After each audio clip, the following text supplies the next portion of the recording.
Bismillahirrahmanirrahim. Assalamualaikum warahmatullahi wabarakatuh. Innal hamdalillah nahmaduhu wa nasta'inuhu wa nastaghfiruh wa na'udzu billahi min syururi anfusina wa sayyiati a'malina. May yahdihillahu fala mudhillalah wa may yudlil fala hadiyalah wa asyhadu an la ilaha illallah wahdahu la syarika lah wa asyhadu anna Muhammadan abduhu wa rasuluh. Allahumma shalli ala nabiyyina wa sayyidina Muhammad wa ala alihi wa man tabi'ahum bi ihsan ila yaumiddin. Allahumma inna nas'aluka ilman nafi'a wa rizqan thayyiba wa amalan mutaqabbala. Puji syukur kita panjatkan pada Allah. Selawat dan salam semoga tercurah pada Nabi besar kita Muhammad sallallahu alaihi wasallam. Baik pemirsa sekalian yang semoga senantiasa dirahmati oleh Allah, pada kesempatan pagi ini kita akan mengkaji kembali harta haram mulai kontemporer dalam sekolah fikih muamalat kita bagian ke-19, di mana hari ini kita akan membahas beberapa hal, yaitu yang pertama tentang masih kelanjutan dari gish. Kemarin misalnya yang kita bahas baik mustarsil, ya, baik mustarsil untuk pembeli yang lugu, di mana pembeli tidak mengetahui harga pasar sehingga dia itu tertipu, ya, dengan harga yang dibuat oleh si penjual begitu tinggi. Ya. Kalau dia tahu kenyataan sebenarnya, dia akan protes untuk hal itu. Nah, di sini kalau terjadi gis semacam itu, ya, bila terjadi gis maka nanti ada namanya khiyar, hak khiyar, yaitu untuk melanjutkan atau tidak jual beli tadi. Nah, nanti kita lihat ada bentuk gis atau penipuan lagi yang lainnya, gis dan penipuan lagi yang lainnya, sampai nanti kita bahas tentang pemalsuan barang dagang. Ya, di sini ada beberapa poin, banyak bahasan yang kita bahas hari ini sebelum nanti masuk di halaman 185, ya, itu bahasan kita. Baik, dibuka di cetakan ke-23 dari Harta Haram Muamalat Kontemporer halaman 176. Khiyar goban, ya. Khiyar goban, orang yang tertipu dalam jual beli saat ia tahu harga pasarnya, ia berhak memilih antara meneruskan jual beli atau mengembalikan barang dan meminta uang seluruhnya kembali. Jadi orang yang tertipu dalam jual beli, maka ia berhak memilih. Makanya disebut hak khiyar, ya. Ia berhak memilih untuk meneruskan jual beli. Ya sudahlah, saya sudah ini seperti ini sudah terlanjur beli, sudahlah nggak apa-apa. Berarti kalau bilang tidak apa-apa berarti lanjut. Si penjual tidak kembalikan uangnya, si pembeli tidak mengembalikan barangnya. Sudah terjadi kesepakatan berarti. Atau mengembalikan barang dan meminta uang seluruhnya kembali, ya, dan meminta uang seluruhnya kembali. Jadi mau memutuskan melanjutkan atau tidak jual beli tadi. Terus, dan bagi penjual, dia tidak berhak menolak pilihan yang diinginkan oleh pembeli yang tertipu ini, karena hak pembeli tersebut telah ditetapkan oleh Nabi Shallallahu Alaihi Wasallam. Ya, terus diriwayatkan oleh Ibnu Umar radhiyallahu anhuma bahwa ada seorang sahabat mengadu kepada Nabi Shallallahu Alaihi Wasallam, ia sering tertipu berjual beli. Maka Nabi Shallallahu Alaihi Wasallam bersabda, "Idza anta bayya'ta faqul la khilabah, summa anta fi kulli sil'atin ibta'taha bil khiyari salasa layalin, fa in radita fa amsik, wa in sakhitta fardudha ala sahibiha." Bila engkau membeli, ucapkanlah, tidak boleh menipu. Kemudian barang yang telah dibeli boleh dikembalikan selama 3 hari. Jika engkau rela... Sebentar, di Zoom ada suara nggak? Suara.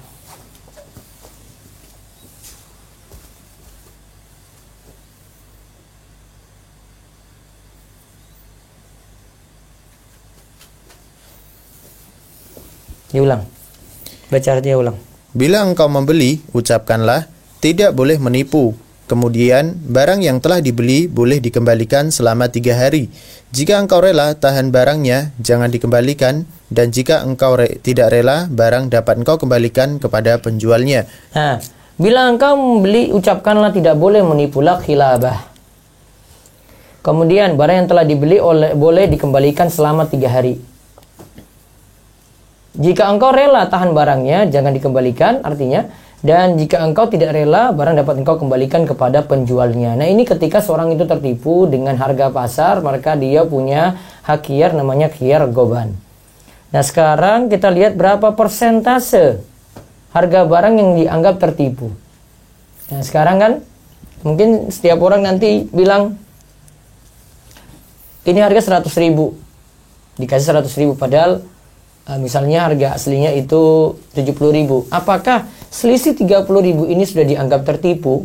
Nah, sekarang kita lihat berapa besar persentase harga barang yang tertipu. Untuk menentukan apakah seseorang tertipu atau tidak dan berhak mendapat khiyar goban atau tidak, para ulama telah memberikan batasannya. Dalam hal ini ada 2 pendapat ulama.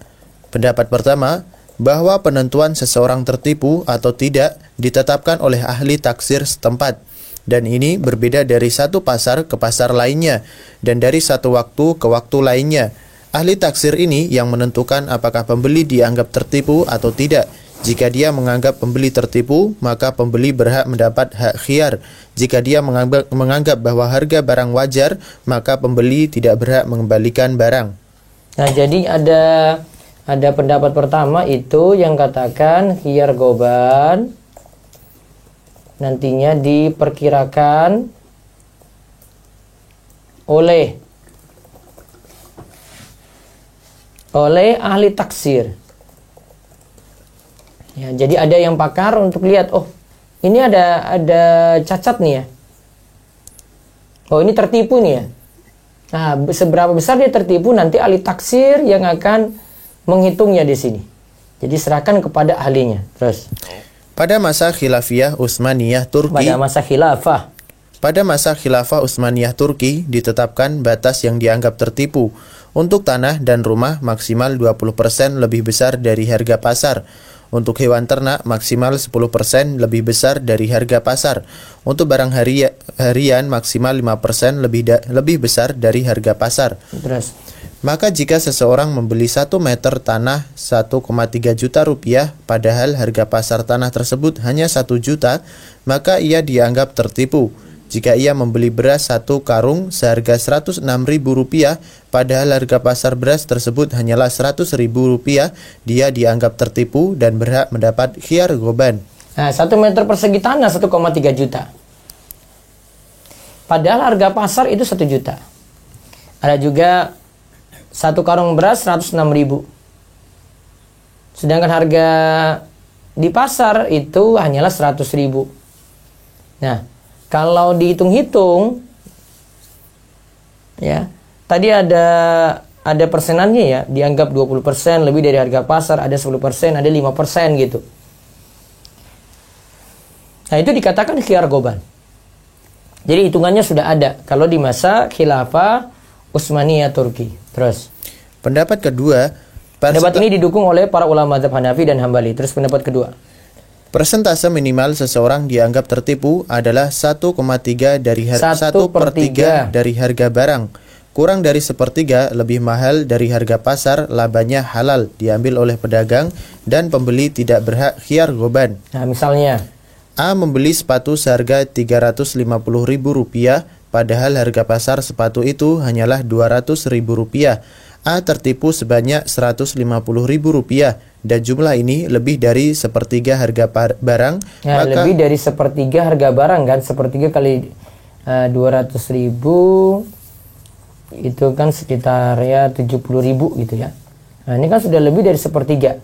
Terus. Maka A berhak mendapat khiyar goban. Maka A berhak mendapatkan khiyar goban. Ya, terus. Pendapat ini didukung oleh sebagian ulama mazhab Maliki dan Hambali. Dalil pendapat ini keumuman sabda Nabi Shallallahu Alaihi Wasallam kepada Sa'ad bin Abi Waqqas yang ingin berwasiat 2/3 dari hartanya. Maka Nabi Shallallahu Alaihi Wasallam bersabda, As-sulus wa sulusu kabir au katsir. 1/3 dan 1/3 itu sudah terlalu besar atau banyak. Nah, maka jangan lebih dari 1/3 tadi untuk tertipunya. Ya, kalau lebih daripada 1/3 itu sudah terlalu banyak. Jadi maksimal 1/3 tadi, di bawah 1/3. Nah, ini belum. Namun kalau lebih daripada sepertiga, nah itu sudah bisa nuntut khiyar goban. Ya, terus. Hadis di atas menunjukkan bahwa batasan sesuatu dikatakan banyak atau besar adalah Nah, sepertiga. batasan banyak atau besar itu adalah sepertiga. Nah, terus Allahu a'lam. Wallahu alam, pendapat ini tidak terlalu kuat karena dalilnya terlalu umum dan dikhususkan oleh urf atau tradisi perniagaan. Maka pendapat yang kuat dikembalikan batas maksimalnya kepada hukum pasar yang berlaku, sebagaimana yang dijelaskan oleh pendapat pertama. Nah, jadi oleh ahli taksir berarti ya. Jadi kita kembalikan yang tepat besarnya khiyar goban yang dituntut ya adalah tergantung urf. Berarti kembalikan kepada pakar taksir saja, dikembalikan kepada ahli taksir dan keadaan pasar masing-masing, keadaan pasar yang berlaku.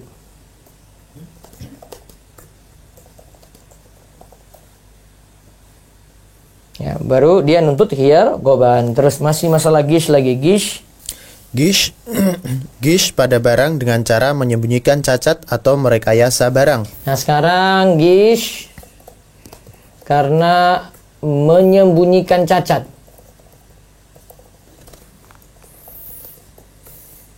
Cacat atau merekayasa barang. Ya. Aib atau cacat barang yang dimaksud oleh para fuqaha adalah segala hal yang terdapat pada barang yang menyebabkan nilai, mutu, dan harga barang berkurang, baik dalam jumlah besar ataupun kecil. Aib atau cacat barang yang dimaksud oleh para fuqaha adalah segala hal yang terdapat pada barang yang menyebabkan nilai, mutu, dan harga barang berkurang. Jadi cacat ini menyebabkan nilai, mutu, dan harga barang itu berkurang. Ya, baik dalam jumlah besar maupun kecil. Ya, baik dalam jumlah besar maupun kecil. Ya, terus. Dalam kecurangan ini, pedagang terkadang hanya diam. Akan tetapi, sekalipun ia diam, ia tetap dianggap curang. Nah, pedagang itu diam. Diamnya pedagang ini tetap dianggap curang, tetap dianggap gish. Terus? Jika ia mengetahui cacat barang. Jika dia itu mengetahui cacat barang. Terus? Karena pembeli mengira bahwa sesuatu yang didiamkan oleh penjual menunjukkan bahwa kondisi barang baik. Nah, sesuatu yang diamkan penjual pada pembeli, dia tahu kalau kondisi barang itu baik. Terus? Dan tidak cukup penjual mengatakan, saya jual barang ini apa adanya dan saya tidak bertanggung jawab dengan cacat barang. Nah, tidak boleh dia bilang, saya jual barang ini apa adanya saja deh. Saya tidak tanggung jawab dengan cacat barang. Terus? Karena seorang muslim diperintahkan menasihati saudaranya dan termasuk memberikan nasihat dalam berniaga, yaitu penjual menjelaskan cacat barang yang ia ketahui. Nah, penjual harusnya jelaskan cacat barang yang ia itu ketahui ya. Jadi ingat tuh harus adab yang dimiliki penjual ya. Penjual harus menjelaskan ya cacat barang yang ia ketahui ya. Terus terkadang penjual menutupi cacat barang dengan memoles barang sedemikian rupa sehingga sangat menarik dan dapat dijual dengan harga di atas harga pasar. Nah, terkadang penjual menutupi cacat barang. Terkadang penjual itu menutupi cacat barang dengan memoles barang tadi. Dipoles sampai kelihatan bagus sedemikian rupa sehingga sangat menarik dan dapat dijual dengan harga di atas harga pasar. Terus. Dan terkadang dengan cara menampilkan barang dengan penuh rekayasa sehingga terjual dengan harga tinggi, seperti membiarkan susu hewan tidak diperah beberapa hari agar kelihatan kantung susunya penuh saat dijual, sehingga terjual dengan harga mahal karena pembeli mengira bahwa susu hewan ini banyak. Nah, jadi bentuk-bentuk gish di sini macam-macam ya. Ya. Di sini ada dengan memoles barang tadi, ada yang membuat tampilan barang tersebut akhirnya harganya tinggi. Dengan membiarkan susu di hewan tadi tidak diperah beberapa hari agar kelihatan kantung susunya itu penuh saat dijual. Nah, sekarang kita lihat cacat produk makanan yang diberi bahan tambahan, pengawet, hormon, hormon perangsang pertumbuhan itu terlarang. Cacat produk makanan diberi bahan tambahan, pengawet atau hormon perangsang pertumbuhan terlarang. Ya, terus. Di antara bentuk gish yang banyak dilakukan oleh para produsen makanan olahan adalah memberikan zat tambahan agar produk menjadi lebih awet dan tahan lama, sehingga dapat mencegah terjadinya kerugian akibat busuknya makanan yang tidak terjual di hari pembuatan. Ya. Begitu juga petani buah-buahan dan palawija, terkadang mereka memberikan hormon agar buah lebih besar, kualitas lebih bagus, lebih cepat dituai sehingga produksi dan keuntungan berlipat ganda. Nah, jadi ada pakai suntik hormon gitu ya. Buah itu jadi lebih besar, kualitas lebih bagus, lebih cepat dituai. Ya, terus. Sayangnya, bahan-bahan yang dipakai oleh para produsen sering bahan-bahan yang terlarang digunakan untuk produk makanan karena berbahaya untuk kesehatan manusia. Karena biasanya berbahaya untuk kesehatan manusia. Terus. Di antara bahan pengawet berbahaya yang digunakan secara luas oleh produsen makanan olahan adalah formalin dan boraks. Nah, sekarang memakai formalin dan boraks. Ya, terus. Formalin adalah nama dagang dari formaldehida atau HCHO, dipasarkan dalam bentuk cair dan bubuk. Biasanya formalin mengandung 30-40% formaldehid dalam pelarut air dan mengandung 10% metanol. Nah, ada 10% metanol. Metanol ini golongan alkohol tapi bukan masuk khamar ya. Terus. Formalin banyak disalahgunakan untuk mengawetkan makanan seperti tahu, tempe, mie basah, ikan, dan lain-lain. Terus. Bahan pengawet ini sangat berbahaya bagi kesehatan. Bagi tubuh manusia diketahui sebagai zat beracun, karsinogen atau menyebabkan kanker, mutagen yang menyebabkan perubahan sel dan jaringan tubuh, korosif dan iritatif. Terus. Orang yang mengkonsumsinya pada kondisi akut akan muncul gejala-gejala muntah, diare bercampur darah, kencing bercampur darah, dan kematian yang disebabkan adanya kegagalan peredaran darah. Ya, terus. Penggunaan formalin jangka panjang dapat menyebabkan kanker mulut dan tenggorokan. Nah, ini dampak formalin ya, terus. Maka penggunaan formalin dalam makanan menimbulkan efek yang berbahaya bagi kesehatan, baik dalam jangka pendek maupun pada penggunaan jangka panjang serta pada batas ambang aman. Oleh karena itu, penggunaan formalin sebagai bahan pengawet makanan telah dilarang oleh Departemen Kesehatan. Ya.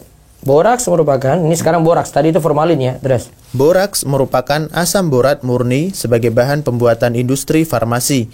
Dalam dunia industri, boraks menjadi bahan solder, bahan pembersih, pengawet kayu, antiseptik kayu, dan pengontrol kecoa.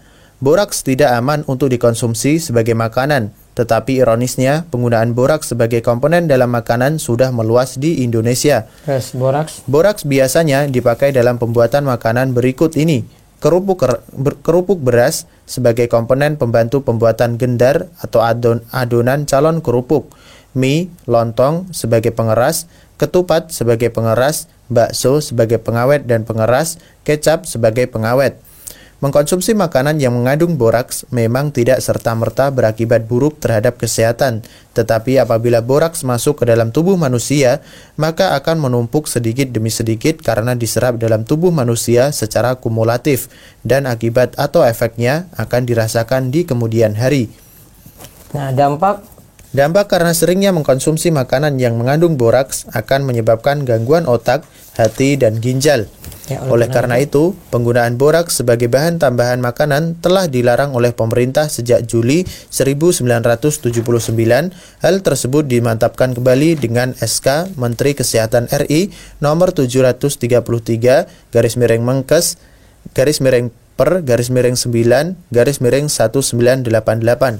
Nah, lihat di sini ya. Jadi kalau formalin intinya ada isi efek berbahaya. Ya, formalin itu ada efek berbahaya.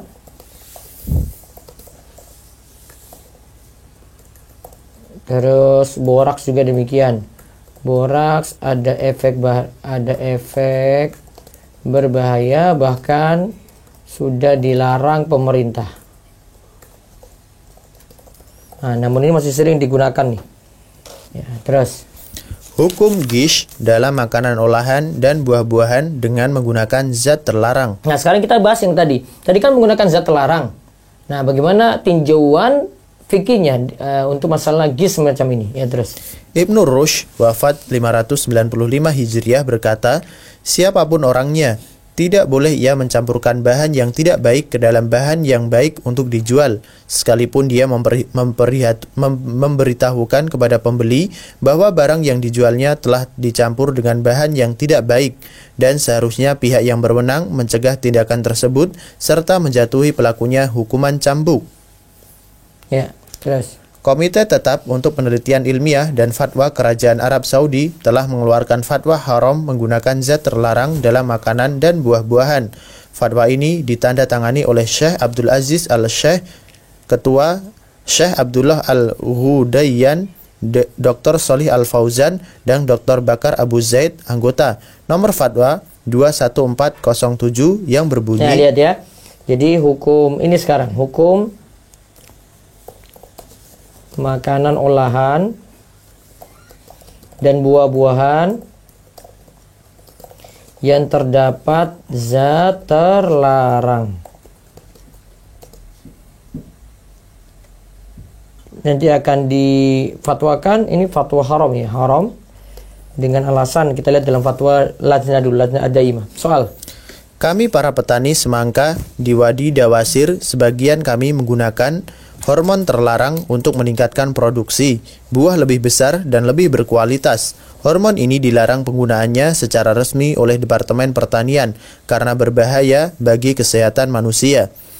Kemudian racun serangga atau pestisida yang telah disemprotkan ke tanaman, maka buah tidak boleh dipanen sebelum berlalu 7 hari. Akan tetapi sebagian kami telah memanennya sebelum berlalu waktu yang ditentukan. Bagaimanakah hukum menggunakan hormon dan racun serangga tersebut, serta apa hukum uang hasil penjualan buah semangka tersebut? Nah, tadi ini buah semangka ya. Ada di situ kami menggunakan hormon terlarang untuk meningkatkan produksi. Ya. Terus ada racun serangga pestisida yang setelah disemprotkan ke tanaman, maka buah tidak boleh dipanen sebelum berlalu 7 hari. Akan tetapi sebagian kami telah memanennya sebelum 7 hari gitu. Nah, sekarang kita lihat jawabannya. Ini adalah perbuatan haram karena menipu atau curang terhadap kaum muslimin. Diriwayatkan dalam hadis sahih, Nabi SAW bersabda, Man ghasya falaysa minni. Sesungguhnya orang yang menipu atau curang tidak termasuk golonganku. Hadis riwayat Muslim. Perbuatan tersebut membahayakan kesehatan seluruh umat, dan barang siapa yang melakukan demikian, niscaya Allah akan membuat pelakunya dalam bahaya juga. Pelakunya berdosa, uang hasil usahanya haram, dan ia pantas dijatuhi hukuman karena ia telah melakukan kecurangan dan berbuat dosa. Siapa saja yang mengetahui proses produksi dengan cara tersebut, maka ia tidak boleh memasarkan, menawarkan, dan menjualnya, karena termasuk saling tolong dalam kemaksiatan dan pelanggaran. Allah berfirman, Wala ta'awanu 'alal itsmi wal 'udwan wattaqullaha innallaha syadidul 'iqab. Al-Maidah ayat 2. Dan jangan tolong-menolong dalam berbuat dosa dan pelanggaran, dan bertakwalah kamu kepada Allah, sesungguhnya Allah amat berat siksanya. Nah, lihat ya. Tadi di sini perbuatannya haram tadi karena menggunakan zat terlarang. Itu termasuk menipu dan berbuat curang. Bahkan di situ perbuatan tersebut juga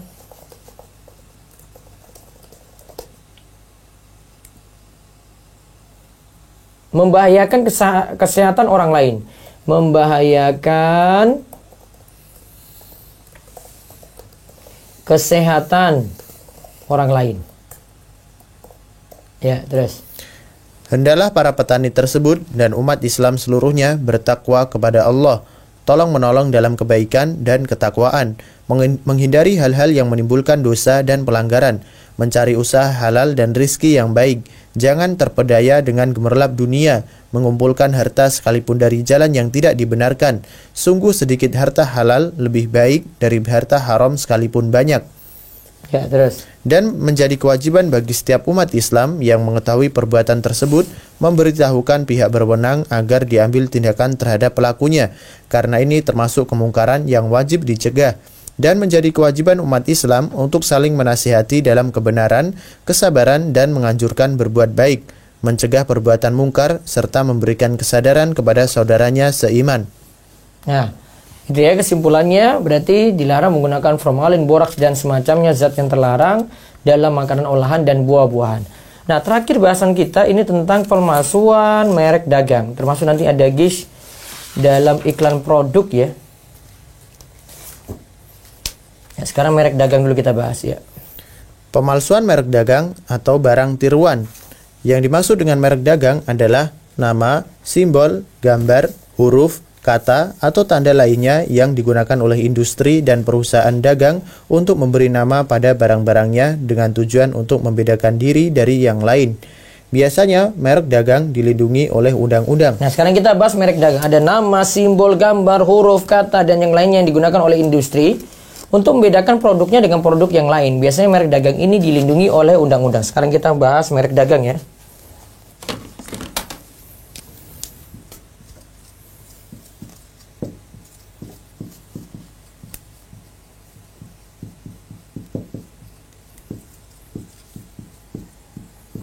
Yang paling kita sering temui itu nama. Nama mereknya itu ditiru.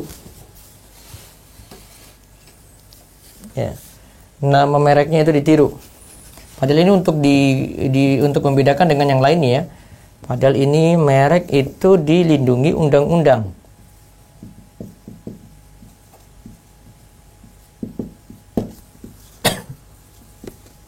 Apalagi dia sudah daftarkan itu.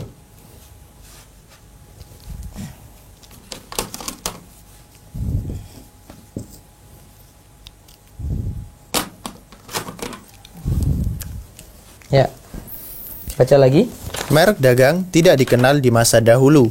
Oleh karena itu, para ulama kontemporer beristihad mengeluarkan hukum tentang merek dagang. Merek dagang dapat disamakan dengan manfaat atau manafi yang dimiliki dapat dipindah tangankan dengan imbalan maupun tidak, dan tidak boleh dibajak. Ingat ya, sekarang kita bahas merek dagang. Merek dagang itu dapat disamakan dengan manfaat atau manafi yang dimiliki. Dapat dipindah tangankan dengan imbalan atau maupun tidak. Bisa juga ada yang kasih merek itu tadi cuma-cuma. Namun ingat, dan tidak boleh dibajak. Ya, pembajakan seperti ini tidak dibolehkan. Oleh karena itu, Majma' Al-Fiqih Al-Islami Divisi Fiqih Oki memutuskan dalam muktamar kelima di Kuwait tahun 1988 nomor 43 dalam kurung 5 garis miring 5 yang berbunyi nama dagang, merek dagang, dan hak cipta adalah hak pemiliknya. Dalam aturan dagang sekarang mempunyai nilai ekonomi karena pemiliknya telah mengeluarkan biaya untuk memilikinya. Hak-hak ini juga diakui oleh syariat, tidak boleh dilanggar atau dibajak. Ya, jadi ada nama dagang, ada merek dagang, dan hak cipta itu adalah hak pemiliknya. Yaitu hak pemiliknya. Nah, dalam aturan dagang sekarang, hal tadi itu mempunyai nilai ekonomi. Karena pemiliknya telah mengeluarkan biaya untuk memilikinya. Karena pemiliknya telah mengeluarkan biaya untuk memilikinya. Ya, terus. Gish atau pemalsuan merek dagang biasanya dilakukan oleh orang-orang yang ingin mendapat keuntungan besar dengan cara memproduksi atau membeli barang yang serupa dengan barang yang diproduksi oleh sebuah perusahaan yang terkenal, lalu memalsukan merek dagang perusahaan tersebut dan dibubuhkan pada barang tiruan. Dengan demikian, pemalsu merek dagang tadi mendapat keuntungan yang besar, karena jika ia tidak memakai merek dagang perusahaan terkenal tadi, kemungkinan barangnya tidak laku. Nah, kemungkinan barangnya tidak laku kalau dia tidak menggunakan ya merek dagang perusahaan terkenal tadi. Ingat ya poinnya ya. Kalau tidak menggunakan merek dagang perusahaan yang terkenal tadi, mereknya ini sudah terkenal ya, maka tentu barangnya tidak laku. ya, maka tentu barangnya itu tidak laku.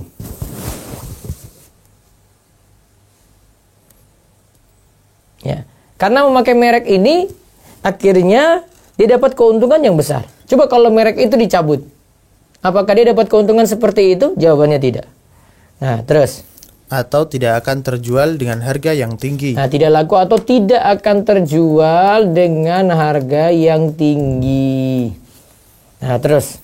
Pemalsuan merek dagang jelas merugikan berbagai pihak. Tindakan ini merugikan perusahaan yang dipalsukan, karena umumnya kualitas barang palsu di bawah barang yang asli. Tentunya pemalsuan ini akan menurunkan citra perusahaan yang dipalsukan. Selain itu juga pencurian terhadap hak perusahaan lain. Ada juga barang tiruan yang dijual dengan harga jauh di bawah harga barang asli. Dengan cara pemalsuan tadi, maka pembeli lebih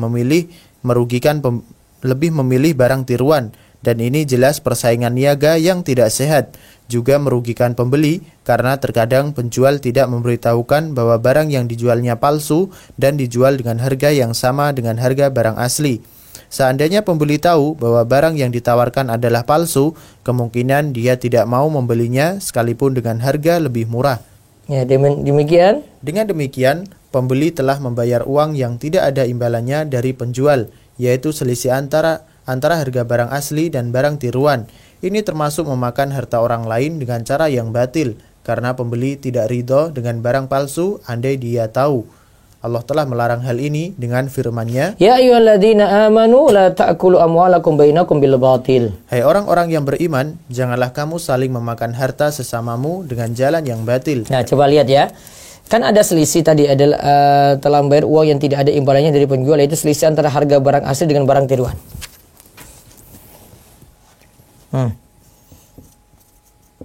Ya, taruhlah memang selisih ada ya. Harga barang asli, misalnya ini kita tetapkan 300.000. Harga barang tiruan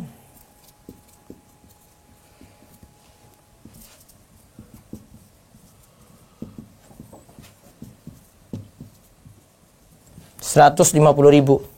Selisihnya berapa? Selisih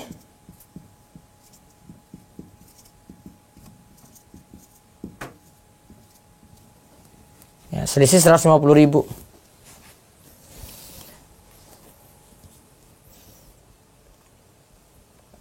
Maka si penjual sebenarnya bisa dapat ini, tetapi diakali oleh si pembuat merek palsu tadi, dia jual 150.000, orang tertarik beli ini. Akhirnya ada selisih di situ yang sebenarnya pemilik barang asli itu rugi.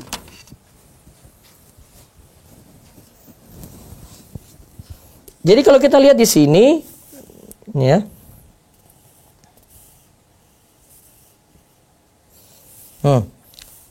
tindakan ini akan merugikan perusahaan yang dipalsukan. Jadi merugikan siapa saja ini pemalsuan merek dagang ini ya. Pemalsuan merek dagang akan merugikan satu, perusahaan yang dipalsukan. Ya, perusahaan yang dipalsukan. Karena umumnya kualitas barang palsu di bawah yang asli. Tentunya pemalsuan ini akan menurunkan citra perusahaan yang dipalsukan. Juga ya, sampai menurunkan citra perusahaan yang dipalsukan.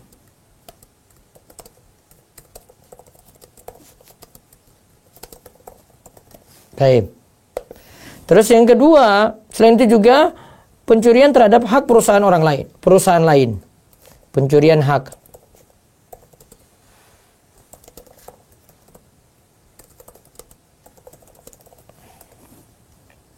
Juga merugikan pedagang yang menjual merek dagang asli.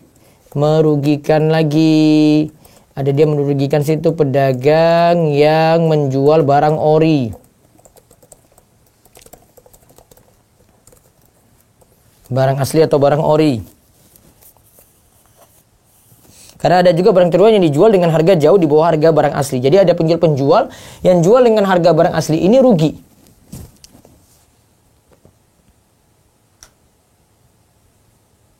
Ya, kalau pembeli mau milih-milih ya, saya mereknya sama, ngapain saya beli mahal-mahal? Sudahlah, saya beli 150.000 saja, sama juga mereknya kok. Walaupun ada KW itu, tingkatannya itu berbeda-beda. juga merugikan pembeli. Ya. Jadi pembeli juga rugi.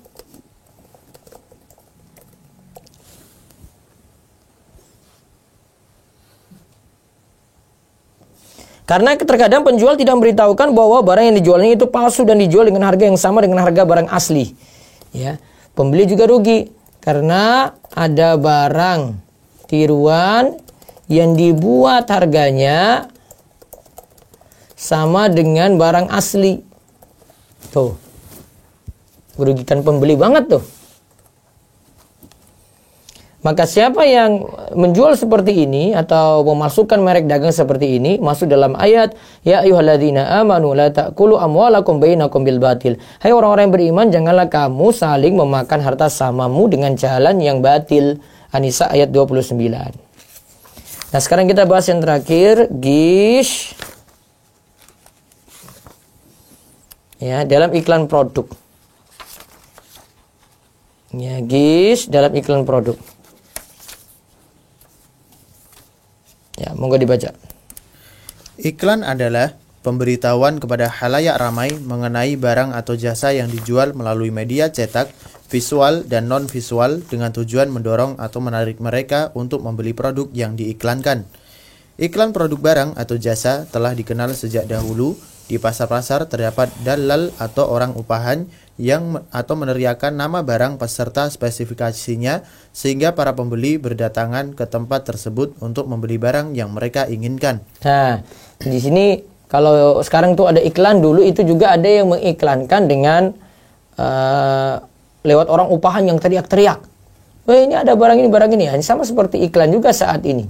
Kalau iklan saat ini bisa ya dengan spanduk, ya kalau di medsos lebih mudah lagi gitu.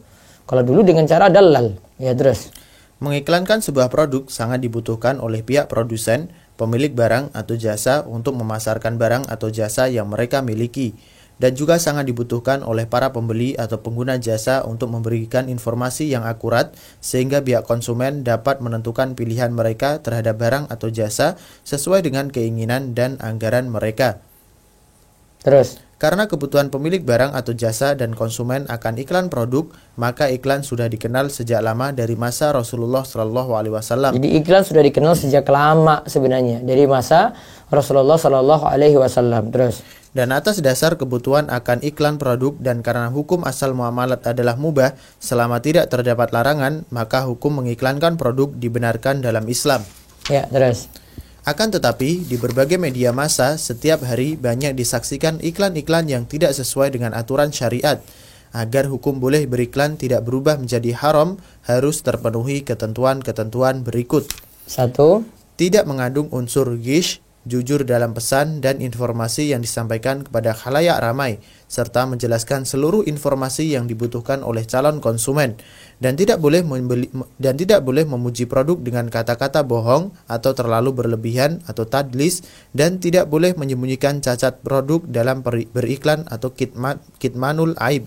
Ya, jadi tidak boleh lakukan tadlis berlebihan dalam promo gitu, dan tidak boleh menyembunyikan cacat produk dalam beriklan.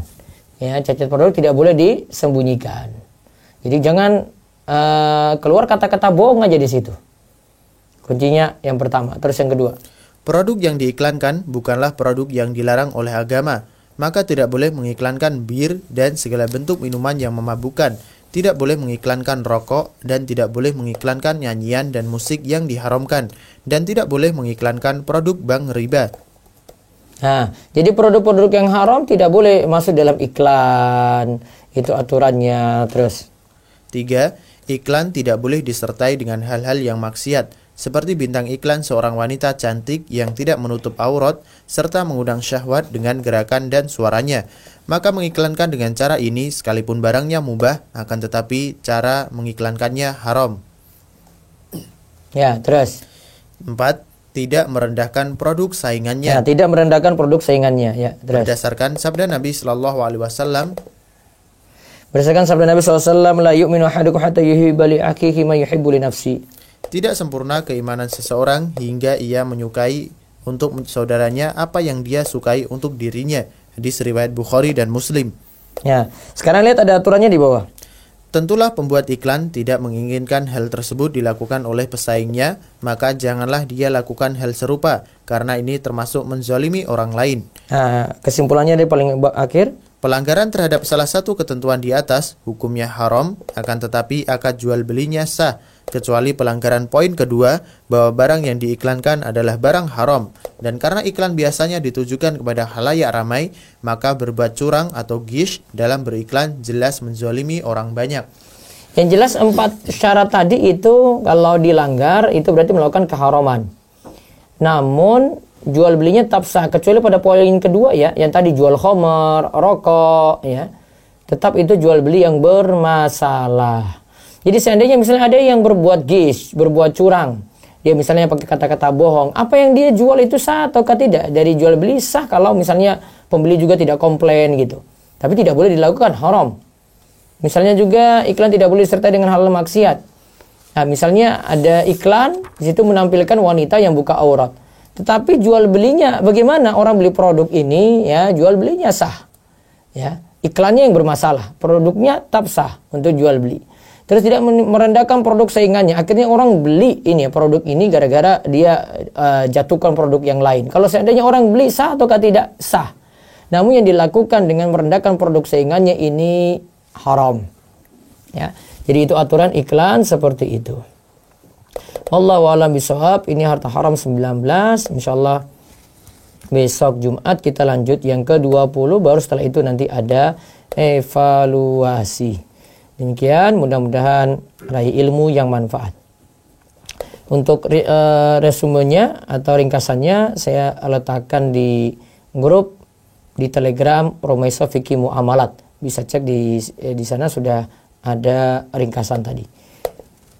Baik, selanjutnya kita tanya jawab. Masih ada waktu kurang lebih 30 menit. Monggo dari Zoom terlebih dahulu kami persilahkan.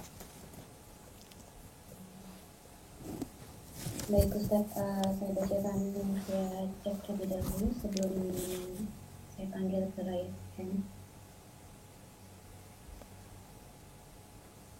Bismillah, Assalamualaikum Ustaz. Waalaikumsalam warahmatullahi wabarakatuh. Apa hukum menerima uang sewa dari ruko untuk usaha menjual pakaian pria sebanyak 70% dan pakaian wanita, kaos dan celana panjang jeans dan lain-lain sebanyak 30%. Di toko itu ada musik dan ada pegawai laki-laki wanita bercampur, memberi voucher diskon untuk customer yang ulang tahun. Apa saja hal yang haram dari kegiatan usaha di toko itu yang harus dihilangkan agar jadi halal? Sewaktu akan memperpanjang sewa ruko, penyewa mengatakan akan menghentikan musik, tapi kenyataannya tidak. Apakah masih halal uang sewa yang sudah terlanjur diterima? Jazakallah khair Ustaz. Awalnya kalau dia terima, dia tidak tahu pelanggaran-pelanggaran seperti itu, tidak masalah. Tapi kalau ini sesuatu yang mubah disewakan, terus dia sudah tahu ya pelanggaran-pelanggaran seperti ini, berarti kontrak berikutnya baiknya tidak dilanjutkan saja. Itu karena yang sudah terlanjur saja, tidak masalah. Karena sebelumnya dia tidak tahu ini untuk apa, cuma tahu nanti toko, kemudian ada pegawai kerja di situ, barang-barang yang dijual seperti itu. Namun kalau mau aman untuk kontrak berikutnya tidak diterima. Karena sudah jelas dia tahu ini nanti ada transaksi-transaksi yang bermasalah, ya ada problem-problem di situ, biar tidak dianggap mendukung dalam hal maksiat. Baik, terus ada lagi? Baik, sudah ada yang raise hand Ustaz. Ya. Ada Ibu Sri Wahyuni, silakan buka mic. Ya. Bismillah, Assalamualaikum Ustaz. Waalaikumsalam warahmatullahi wabarakatuh. Silakan. Saya kan punya kos-kosan ini Ustaz. Iya. Di sana itu rata-rata mahasiswa.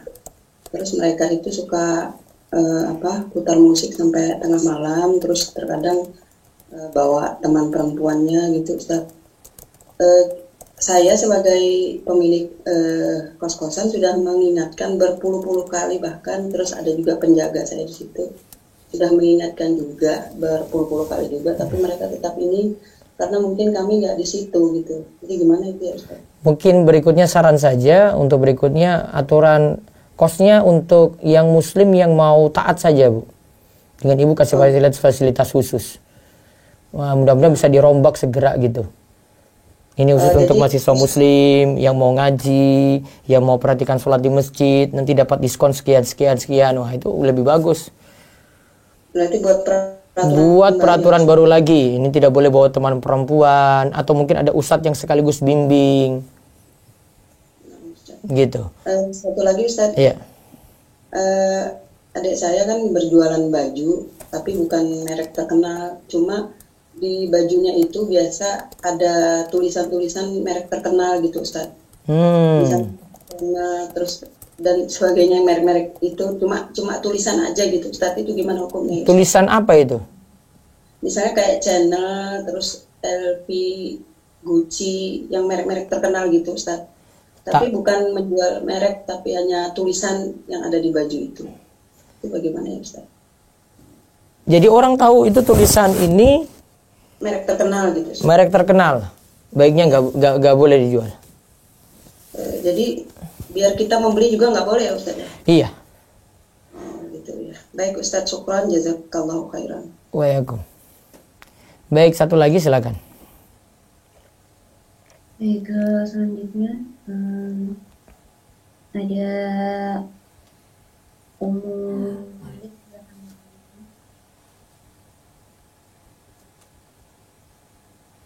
Malik. Ya. Assalamualaikum Ustaz. Ya, waalaikumsalam warahmatullahi wabarakatuh. Silakan. Yang tentang sewa ruko tadi, itu disewa oleh maksudnya itu ruko tadinya milik orang tua dihibahkan ke anak. Nah, jadi yang usaha pakaian tadi tetap dilanjutkan gitu Ustaz.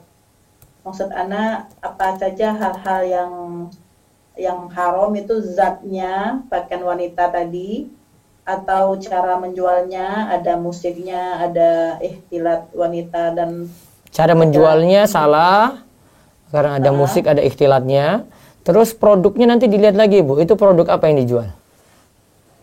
Itu tadi ada pakaian laki-lakinya 70% dominan. Nggak masalah. Terus perempuan, pakaian perempuan? Cuman menurut Ana ya Ustadz, ada laki-laki itu kan ada yang ketat juga di bagian pinggul atau paha, itu masih halal ya Ustadz? Itu di ini aja, tidak usah dijual. Nah, kalau yang perempuannya itu memang celana panjang. Nah, tapi alasannya kan nanti bisa ditutupi gamis. Tapi menurut Ustadz, apakah yang pakaian yang urfnya biasa untuk di luar, bukan untuk di dalam, itu hukumnya gimana menjualnya? Kalau urfnya di luar sudah Bu, itu jelas pakai di luar, maka nggak usah jual aja deh. Iya benar Ustadz. Kecuali kalau ibu jual ada celana apa ya untuk ibu-ibu di dalam rumah begitu, itu baru dia pakai dalam rumah. Tapi kalau sudah misalnya celana panjang, ada perempuan punya yang pensil kayak yang ketat gitu, itu nggak mungkin dia pakai dalam rumah, dan itu sudah kita tahu bersama itu di luar rumah, maka nggak boleh dijual. Nah, kan ada mix ya Ustadz ya, ada yang pakaian laki-lakinya yang halal, ada yang pakaian wanitanya yang haram misalnya. Kalau harta mix tercampur seperti itu gimana Ustadz? Apa semuanya jadi haram karena ada musiknya? Tidak. Harga musik yang musik di luar produk berarti itu kesalahan sendiri. Tapi kalau untuk produk yang dihitung produknya saja. Ya, misalnya 70-30 berarti 30% ini yang masalah. Nah, yang si musik tadi nggak membuat haram yang nggak membuat haram semuanya yang dihasilkan, nggak. Jadi gimana tuh Ustaz? Yang mana yang harus kita sisihkan gitu? Sekarang ibu mau pilah nih, yang mana yang ibu ambil, yang mana yang nggak boleh? Anak kan cuma sekarang kan anak kan cuma sebagai orang yang menerima sewanya, tapi kan anak bertanggung jawab kepada keluarga yang menjual yang. Sekarang yang ibu kan cuma menyewakan tempat kan? Ya, tapi kan orang tua anak Ustadz yang yang usaha itu. Yang melakukan usaha siapa? Orang tua. Tapi sewa dari ibu. Jadi kan ruko punya orang tua, dihibahkan ke anak. Tapi orang tua bilang ini lanjut ya, tetap jualan ini di ruko itu. Keuntungannya untuk siapa? Untuk orang tua Ustaz. Iya, mau hentikan sulit ya Bu ya. Iya. Itu dia sudah kasih saran. Sudah bertahun-tahun dan maksudnya udah kalau dikasih tahu oke, nanti dibenerin, lalu makanya anak terima lagi uang sewanya. Tapi kemudian ternyata belum, iya Bu, ya terus diam lagi orang tua. Kan kita juga harus berlembut-lembut ya Ustadz ya sama Iya. orang tua. Terus nah maksud anak sekarang kan yang jelas sudah diterima uang sewanya, itu kemana harusnya Ustadz? Berapa yang berhak anak terima, berapa Ya, yang kalau tidak? kasarannya 70% lah untuk ibu, 30% ibu nggak manfaatin Nah, untuk itu. untuk siapa tuh Ustadz? Itu kan bisa digunakan nggak untuk apa? 30% bisa kasih orang miskin, bisa kasih fasilitas umum. Fasilitas umum ya Ustadz ya? Iya. Kalau untuk tahfiz gitu, Jangan. jangan. Ya. Kalau untuk buku-buku, Buku-buku. jangan juga. Jangan. Jangan. Pokoknya hanya untuk orang miskin aja. Orang miskin atau cari untuk bangun jalan, bangun selokan, kamar mandi. Air sumur gitu Air ya Ustadz sumur ya? masih bisa, ya. Masya Allah, alhamdulillah. Itu yang pertama. Yang kedua,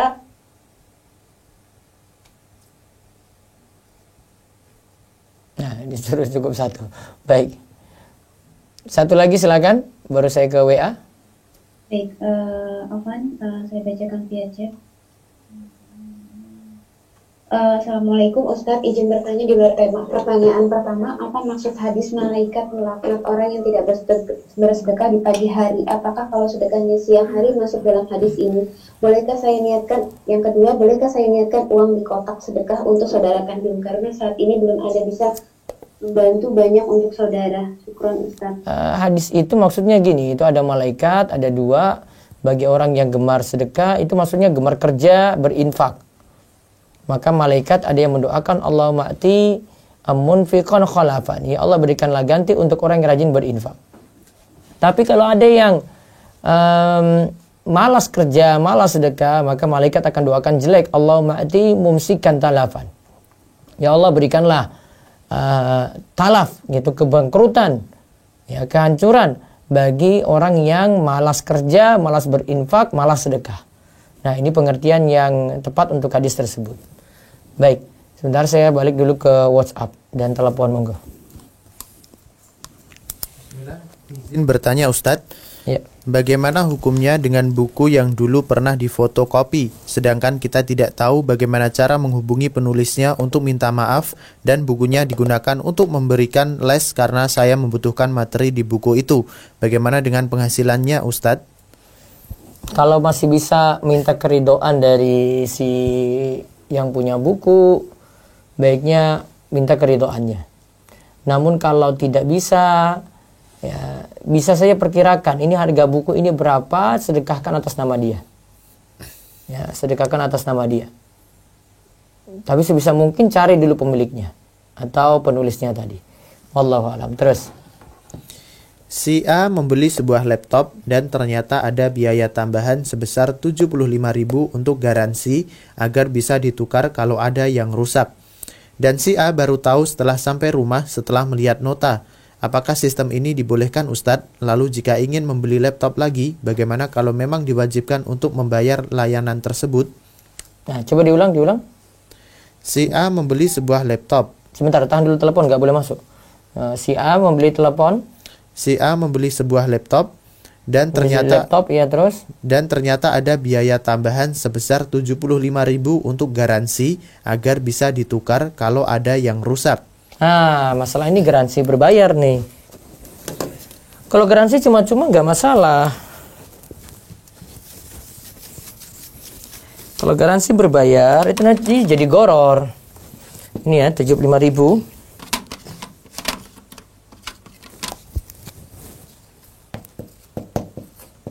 Ini misalnya ini garansi 75.000 nih. Kan kerusakan itu kan belum tentu ada.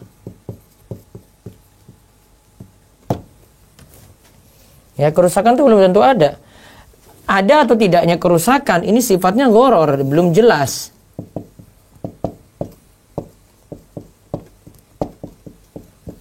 Sehingga kalau suruh tambah biaya untuk garansi 75.000, ya mendingan nggak usah. Nanti kalau mau servis aja gitu.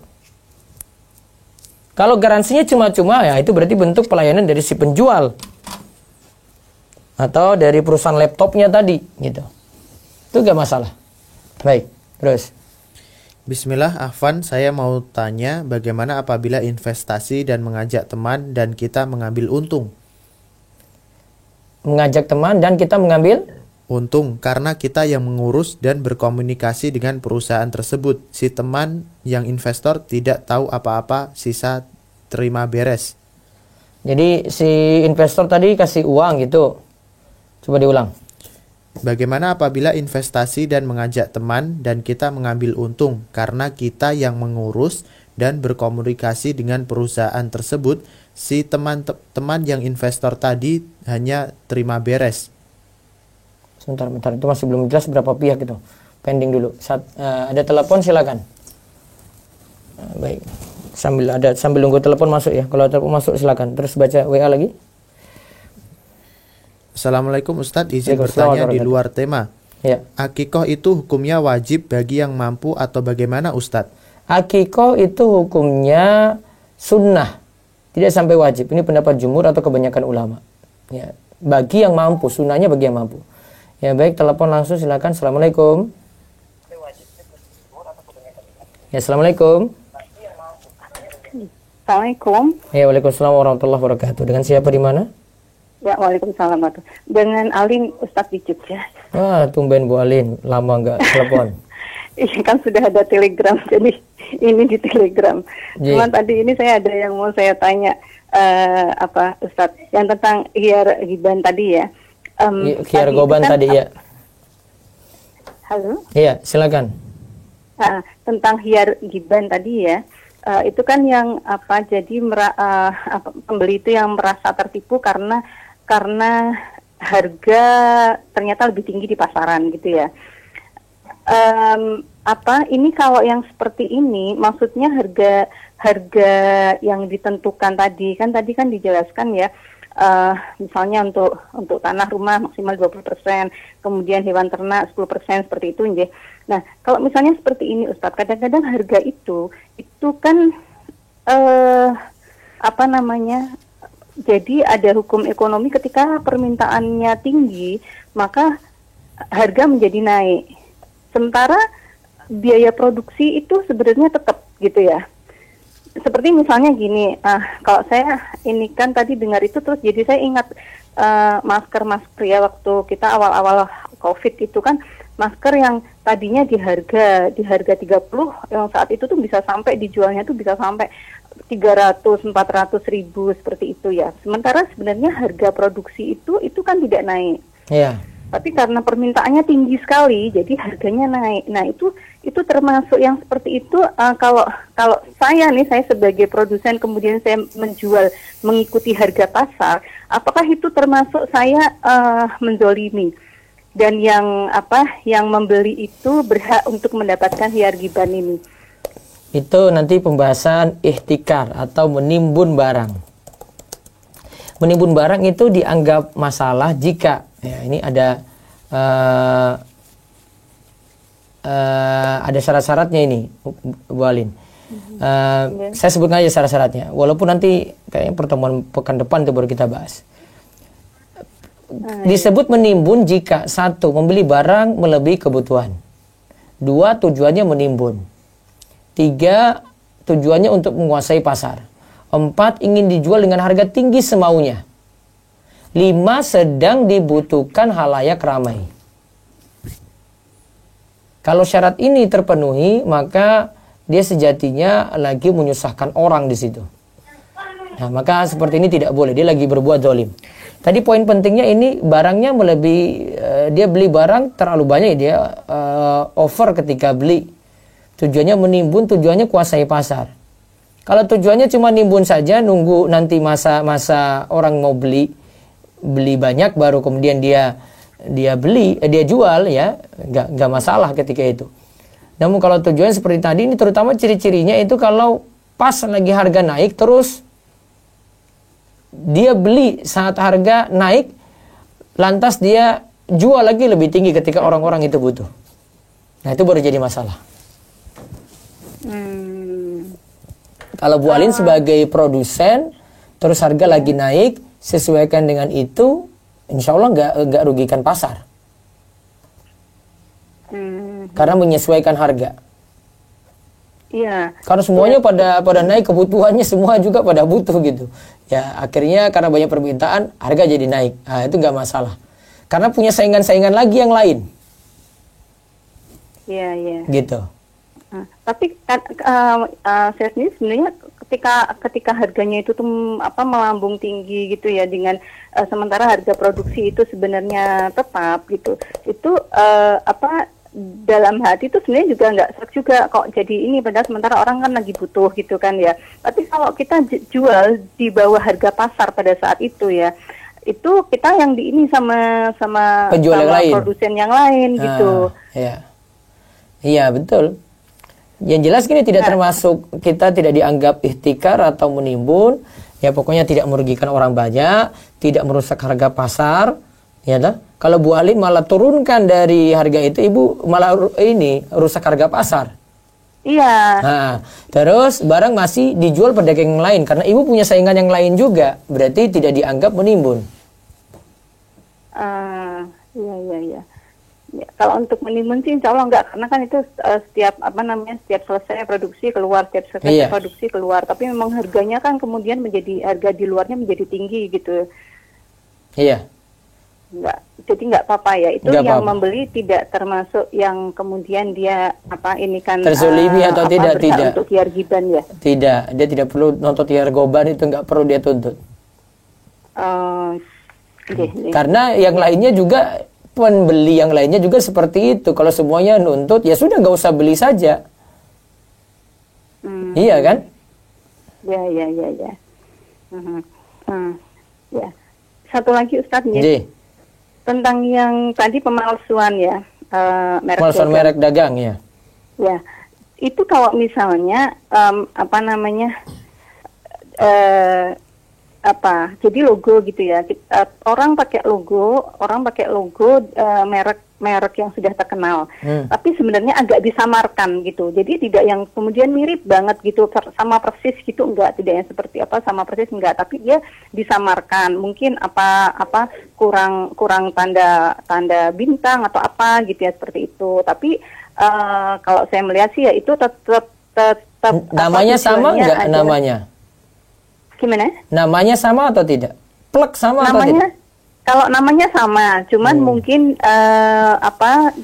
mungkin biasanya nama itu dia ada yang asli misalnya ya, itu ada tanda bintangnya atau ada garis di bawah. Kemudian yang ini namanya sama dengan merek tersebut tapi tanpa tanda garis di bawah gitu. Gampangannya gini, Bu Alin. Kalau seandainya namanya itu diganti, barangnya laku nggak? Nah itu yang saya mau tanyakan itu. Kalau barangnya tidak laku gara-gara namanya itu beralih ke nama lain, berarti memang dia incar nama. Karena dia tahu ada produk yang sudah ternama, yang jual seperti itu, dia pakai. Gitu. Kalau misalnya dia ini produk A, ini yang original, terus dia jual dengan nama Z, nggak masalah. Mungkin modelnya mirip-mirip lah, tapi kualitasnya beda. Nggak masalah, aman dia. Tapi kalau sudah ada merek terkenal, terus dia buat niru lagi sama, pakai nama merek ini lagi, ya masalah tuh si pedagang. Ya. Terus hukum kita sebagai konsumen gimana Ustadz? Yang kalau misalnya kita kemudian membeli barang yang KW itu yang tiruan itu nggak boleh ya Ustadz ya? Paling minimal dia ikut menyuburkan barang KW ini ada. Dan sebenarnya rugikan pasar juga, rugikan pasarnya si pemilik barang ori ini. Yang ori. Ya, seandainya kan dia kalau tidak beli kan ya sudah, yang ori kan nggak merasa rugi gitu. Kadang mungkin yang orinya cuma laku 100, yang KW ini laku 1000 bisa. Kan kasihan dengan yang ori tadi. Ya kalau mau ya ubah merek, nggak usah niru-niru. Karena ada hak orang lain di situ. Iya. Iya. Ini walaupun misalnya kita beli, kita kan nggak tahu tujuannya dari produsen itu seperti apa gitu ya, tujuannya itu kita tetap nggak ini ya. Maksudnya saya sebagai konsumen gitu. Iya, pokoknya sebagai konsumen nggak usah deh, nanti rugikan yang lain juga. Gitu ya. Iya, jangan suburkan itu. Iya. Walaupun nanti kalau barangnya sudah dimiliki ya beda lagi, itu ya sudah pakai gimana lagi. Iya kan? Kalau sudah terlanjur beli nih ya, dulu pernah beli yang KW-KW nih, ya sudah gimana lagi, sudah saya beli. Kan itu cuma dari sisi rugikan yang punya ori kan. Tapi kalau dari sisi saya pakai, ya itu kan sudah jadi milik saya. Beda lagi kalau dari si pemakai. Gitu ya. Barangnya itu zatnya boleh. Tetapi masalah merugikan orang lain itu yang jadi masalah. Yang menjadi masalah ya. Iya. Ustaz, satu lagi ya. Ini yang apa tadi yang sebelum ini kan ada yang tanya tentang fotokopi gitu ya, fotokopi buku itu ya. Saya tuh ini sering kejadian sama anak-anak sekolah kuliah, bahkan mungkin anak saya juga seperti itu. Sama juga dengan saya, Bu. Ya, saya juga tanya sama anak saya ya, ternyata sering begitu gitu. Jadi kalau enggak kalau sejak dulu ya nggak ada. Kita dulu handbooknya English semuanya harus beli asli, nggak mungkin nggak dijual di Indonesia, ada zaman dulu. Tapi kalau zaman sekarang sudah bisa beli sebenarnya. Zaman sekarang bisa beli online, bisa beli di store online ada. Walaupun dapat versi PDF-nya masih bisa dapat gitu. Kalau zaman dulu kita nggak tahu cara untuk itu, untuk beli seperti tadi. Jadi tetap nggak boleh ya Ustadz ya. Kalau zaman sekarang beda lagi ya. Sebagian gitu tetap nggak boleh ya. Kalau apa? Kita nggak full, cuman sebagian dari isi buku itu gitu. Baiknya tidak. Jadi misalnya juga. Gini, ini tentang buku apa Harta Haram ini ya. Itu kan ada cetakan kedua, 22, ada cetakan 23 gitu ya. Jadi itu kan setiap ini kan berbeda, ada mungkin tambahan. akan berkembang terus ya. Saya punya cetakan 22 gitu, tapi terus kemarin saya memang belum beli yang cetakan 23. Saya lihat kemarin punya teman yang cetakan 23, apa sih sebenarnya yang nggak ada di buku saya gitu. Nah, sebagian yang nggak ada karena saya merasa ini ada kurang sedikit lah gitu yang harus saya tambahkan. Itu nggak boleh, sebagian itu saya misalnya. Kalau Ustadz Riwandi suruh ibu beli deh kalau saya tanya nanti. Saya tanya sama Ustadz Riwandi, Ustadz ini boleh nggak? Nggak, harus beli ya. Paling dia bilang kayak gitu. Kalau kecuali Bu Alin cuma foto saja gitu, foto nggak, siapa mau percaya ini asli gitu, ini cuma foto aja kok, foto untuk dia foto sendiri, juga nggak rapi-rapi banget foto itu. Iya. Gitu ya? Iya. Gitu kan ya. Jazakallah khair. Wa iyyakum. Barakallahu fikum. Baik, saya balik ke Zoom lagi, silakan. Baik, di Zoom sudah ada yang raise hand, Ustadz. Iya. Ada Uhti Reni, silakan buka mic-nya. Bismillah, Assalamualaikum Ustadz. Waalaikumsalam warahmatullahi wabarakatuh. Silakan Bu. Mau bertanya Ustadz, kemarin kan Ustadz ada bilang hukum just tip. Nah, sampai di sini Ana belum paham Ustadz dari mana yang jadi gorornya. Goror ya Ustadz? Nah, jelaskan dulu apa yang ditanya, nanti baru saya jelaskan. Jangan takut dulu Bu. Ya, hukum just tip Ustadz. Iya, modelnya gimana yang Ibu mau tanyakan? Kita menitip barang sama kawan yang misalnya kawan di luar kota. Dia just titip ke dia ya, berarti dia wakilkan Ibu sebagai pembeli ya. Terus? Tapi pakai uang dia dulu Ustaz. Pakai uang dia dulu, terus? Ya, dari situ tuh dia mengambil keuntungan. Dari situ dia mengambil keuntungan ya, terus? Itu kayak mana hukumnya Ustaz? Kemarin Nana pernah dengar dilarang gitu. Enggak dilarang. Siapa, jangan dulu takut Bu, saya belum jawab.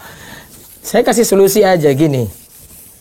Mau amannya, just tip ya.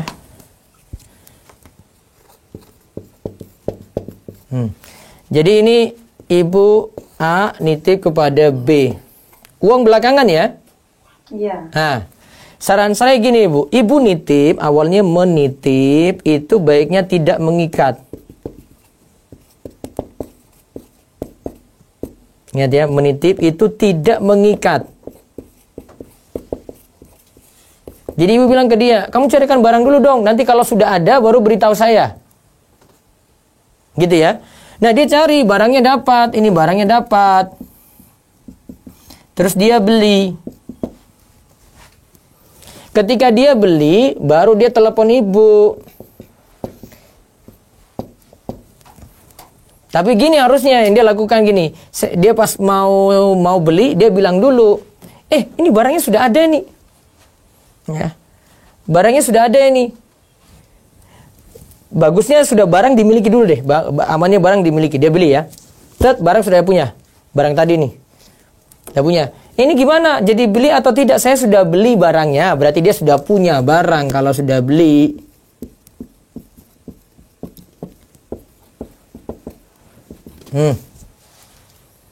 Ya sudah punya barang. Terus telepon. Karena ini tidak mengikat, maka si A ini boleh batalkan, boleh tidak. Jadi nanti si A nanti bilang, oh maaf, aduh yang kemarin tuh nggak jadi. Saya ada keperluan lain ini atau barangnya saya sudah dapat. Nah si B ini nggak boleh marah, nggak boleh kasih sanksi. Karena belum mengikat. Seandainya dari awal sudah mengikat, berarti dia menjual barang yang belum dimiliki. Atau kalau itu sudah mengikat berarti di sini utang, ya ini dia beli barang ini berarti utang. Utang ini tidak boleh nambah untung. Kalau nambah untung di situ berarti utang ada untung berarti riba. Strateginya adalah ketika beli pertama tidak mengikat. Barang sudah punya dulu, B sudah beli, barang sudah dimiliki, baru kemudian bilang sama si A, saya sudah beli barangnya loh ini, mau jadi beli nggak? Harganya sekian, nggak usah beritahu itu untung atau tidak, beritahu aja. Sekarang sudah punya barang, misalnya dia beli barang ini modalnya 100.000. Dia bilang, ini saya ini barangnya 120.000 ya, kan sudah punya barang, dia mau naikkan nggak masalah. Nah, tapi nanti si A itu belum tentu beli karena tidak mengikat, bisa jadi beli, bisa jadi tidak. Itu baru jasa titip yang benar. Kalau kayak gini Ustaz, dia kan anak kan menitip, seandainya anggaplah kayak kotak box kacamata gitu. Ya. Nah, itu kan kayak membentuk apa ciri-cirinya seperti apa, itu kan dia harus kasih tahu dulu nih, ini loh, ini barangnya. Tuh, itu kan sementara kan barangnya belum dia beli. Nah, sementara dia bertanya kepada anak, mau kayak mana? Itu kayak mana Ustaz? Sementara barangnya itu belum dia beli. Kotak tadi masih diproduksi nggak? Butuh waktu nggak produksi? Atau sudah ready? Enggak. Tapi cuma udah ready dia. Dia beli di toko Ustaz. Ya nggak masalah. Nanti dia beritahu ke ibu. Terus dia yang penting nggak mengikat juga sama. Seperti itu. Terus perbedaan yang dengan kayak seperti GoFood itu Ustaz kayak mana Ustaz? GoFood? Iya. GoFood tuh alasan lain lagi. Ya. Jasa titip juga, tetapi ya kalau pertimbangan Ustaz Irwandi dicetakan 22 ya, bukan cetakan 23. Beliau tidak masukkan dicetakan 23. Dicetakan 22 itu nitip, ini si A beli lewat GoFood. Terus GoFood nanti datang ke toko atau warung, ya pakai uang GoFood dulu kan. Nah, ya. Ini masalahnya di sini pertimbangan ya transaksi tadi memang ada utang di sini. Tetapi karena menimbang maslahat,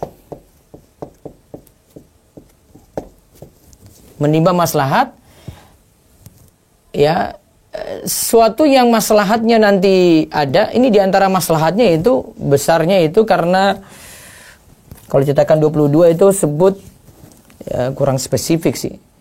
Tapi Ustaz Irwandi itu dekatkan dengan penjelasan masalah riba dalam ariyah. Ariyah itu orang beli kurma, harusnya kurma ini timbangannya sama dengan timbangan yang ada di pohon, tetapi karena kebutuhan butuh kurma, maka walaupun timbangannya tidak sama, kurma ini boleh ditukar.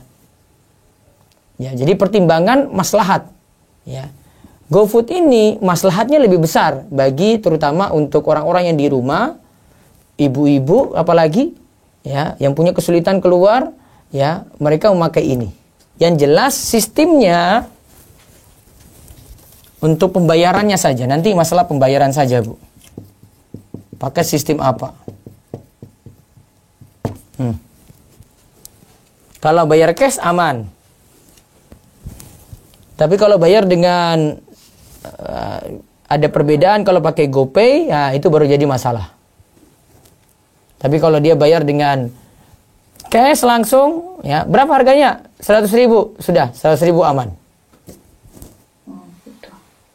Gitu ya. Tapi kalau dia bayar pakai GoPay baru, oh enggak, ibu kalau bayar pakai GoPay nanti 90.000. Kalau bayar pakai cash 100.000. Oh berarti karena masalah pembayaran. Nah ini yang masalah. Karena ibu punya deposit di situ, berarti ibu memberikan pinjaman. Pinjamannya di situ ada tambahan, karena ibu sebagai kreditur ada tambahan, maka statusnya riba. Oh nah Ustaz. Satu lagi Ustaz boleh? Nanti dimarahin sama adminnya itu. Apalagi Ibu? Cukup ya? Baik. Ustaz, kita lanjut ke chat. Iya, silakan ya. Iya, silakan. Via chat, Bismillah, Assalamualaikum Ustaz. Waalaikumsalam warahmatullahi wabarakatuh. Bagaimana hukumnya bila kita memberikan sedekah hasil pencucian uang riba diberikan kepada orang yang kita pilih, misalkan janda atau anak yatim yang masih saudara tetapi Islam yang menjalankan sholat dan akad, boleh bila non Islam? Boleh dua-duanya. Tidak sholat. Boleh dua-duanya. Yang jelas itu tidak masuk sedekah. Karena cuci harta, cuci ini berarti ya dikeluarkan yang kotor tadi. Kalau itu sedekah, sedekahnya boleh dari yang thayyib. Karena Nabi SAW katakan, Innallaha thayyibun, la yaqbalu illa thayyiba. Allah itu thayyib, tidaklah menerima kecuali dari yang thayyib saja. Begitu.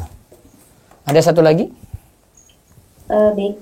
Assalamualaikum Ustaz, izin bertanya lewat chat. Apa hukumnya kita beli kaos di mall atau di marketplace, tapi kaos distro yang kita tidak tahu kaos itu asli atau sesuai mereknya atau palsu.